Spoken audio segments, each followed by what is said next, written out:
Manhood is not toxic. Manhood is necessary. Proper manhood is necessary.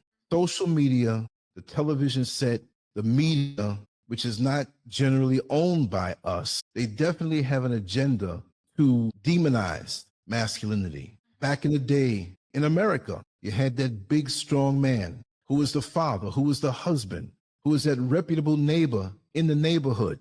He didn't allow certain things to go on around him. If the children needed correction, whether they were his children or not, he would correct them. And everybody would accept that because we had a moral compass, aside from the racism and classism and eventual sexism, right? We had an understanding across the races to a point for certain things that were not proper. But we're influenced so much that the world has been turned inside out and upside down and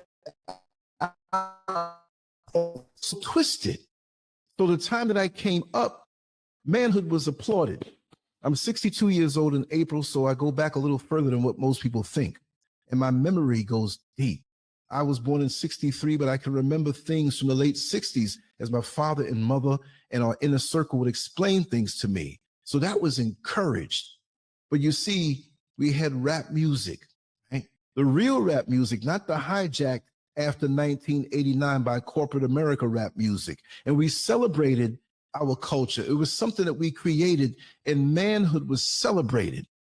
But at some point, and I would say after Public Enemy came out, all of a sudden the corporate bigwigs who don't look like us said, oh no, there's too much righteous information being spread here. We have another movement coming through our creativity, which is a thread that holds the fabric of our culture together, not just rap, but so many other things. But I want to point that out, because whenever a group or a race is attacked, they go after the young folks because they know the older ones who have sense and who have understanding about what's going on, they're going to be gone soon, because the enemy always thinks so many decades in advance. When a neighborhood is gentrified, it doesn't happen overnight.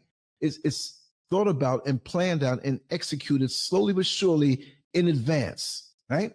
So after that point, we had the hypersexuality, the thuggery, or women were put out there to be playthings. And so the younger kids coming up saw that and wanted to emulate that because it was so, the materialism was so admired and worshiped. And a lot of our parents didn't know what was going on in the minds of our children. And